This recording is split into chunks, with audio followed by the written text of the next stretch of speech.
बल्लारपूर तालुक्यातील मौजा विसापूर इथं बंद पडलेल्या पॉवर हाऊसची जागा राज्य राखीव पोलीस बलासाठी उपलब्ध करून देण्याबाबत मंत्रालयात गृह विभागाचे अपर मुख्य सचिव लोकेश चंद्र यांच्या अध्यक्षतेखाली महत्त्वपूर्ण बैठक पार पडली। या बैठकीला दूरदृश्य प्रणालीद्वारे चंद्रपूरच्या जिल्हाधिकारी वसुमना पंत, नागपूरचे विशेष पोलीस उपमहानिरीक्षक, राज्य राखीव पोलीस दलाचे कमांडंट श्री जगताप यांच्यासह संबंधित वरिष्ठ अधिकारी उपस्थित होते। या पॉवर हाऊसची सुमारे 31.35 हेक्टर शासकीय जमीन दीर्घकाळापासून वापरात नसून निर्जन अवस्थेत असल्याची बाब आमदार सुधीर मुनगंटीवार यांनी निदर्शनास आणून दिली।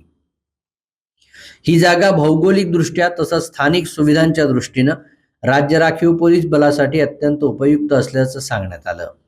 या संदर्भात आमदार सुधीर मुनगंटीवार यांनी या जागेपैकी 45 एकर जमीन राज्य राखीव पोलीस बलासाठी उपलब्ध करून देण्याची मागणी केली होती। राज्य शासनाला कायदा व सुव्यवस्था राखण्याची जबाबदारी अधिक प्रभावीपणे पार पाडता यावी, तसंच नक्षल विरोधी मोहिमांना बळ मिळावं यासाठी ही जागा महत्त्वपूर्ण ठरणार आहे।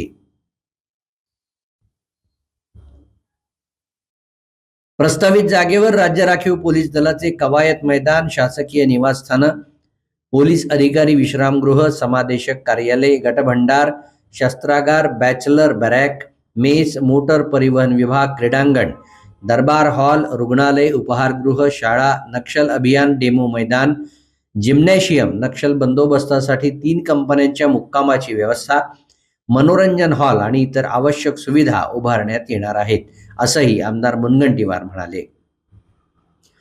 बैठकीत अपर मुख्य सचिव लोकेश चंद्र यांनी आमदार सुधीर मुनगंटीवार यांच्या मागणीला शासनाच्या वतीनं मान्यता देण्यात आल्याचं स्पष्ट केलं।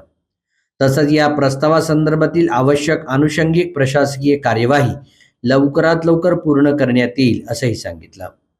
यावेळी आमदार सुधीर मुनगंटीवार यांनी या सकारात्मक निर्णयाबद्दल अपर मुख्य सचिव लोकेश चंद्र यांचे आभार व्यक्त केले। विसापूर इथं राज्य राखीव बलाचा तळ उभारला गेल्यास चंद्रपूर जिल्ह्यासह संपूर्ण पूर्व विदर्भातील कायदा सुव्यवस्थेला मोठं बळ मिळणार असून रोजगार, पायाभूत सुविधा आणि स्थानिक विकासालाही चालना मिळेल असा विश्वास त्यांनी व्यक्त केला।